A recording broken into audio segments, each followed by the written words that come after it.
What is the accumulation phase? Hi, I'm Scott Hamilton, financial advisor in Austin. I've done 250 financial plans.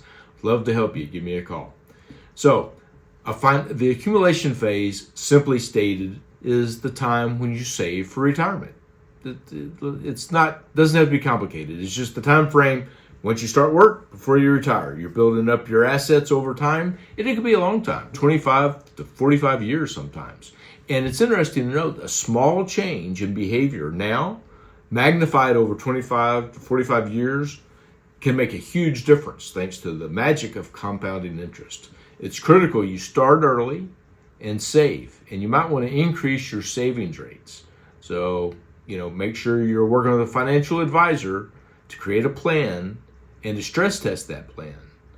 And that plan will include how much you need to save in order to meet your goals, because everybody has different goals. So we'll create a model for the goals, and then we can create a plan for how much you need to save for that. Another component of your accumulation phase is some decisions specifically related to investing. So it's your asset allocation, the account types, is it global or regional? What about costs for your underlying investments? How much are you saving? And what to do about Social Security. Should you include it in your model or not? And it depends upon how old you are and what your opinion of that is. So now let's transition to what are some tips to help you achieve your goals in the accumulation phase. So, number one tip is live below your means. Pretty straightforward. If you live below your means, you'll have more room to save, more room for emergency funds, more likely to achieve your savings goals, or whatever those are. Avoid credit card debts is the second tip. So this is a big one.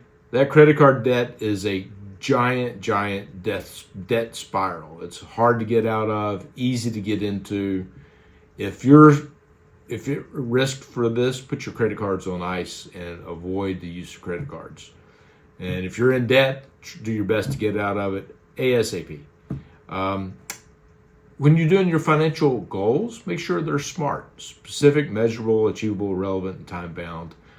And maybe include Roth IRAs in your asset allocation and your account types, because we simply don't know what the tax code is going to be in the future. So Roth will help you balance off of that help. Typical metrics to compare for how much savings you should have at several different ages are, according to academic studies, is when you're 30, you should have 1 year savings. When you're 45, it should be 4 years of savings. And at 67, it should be 10x. Okay? Start early so you can enjoy the magic of compounding interest. And also, be a confident investor. Make sure that you're investing aggressively enough to achieve your goals. Don't be too conservative, but you need to balance that. It's not an easy task. So, if you found any of this to be helpful, please like, subscribe, or click on the website, Hamilton Financial Planning. I'd love to chat with you. Thank you.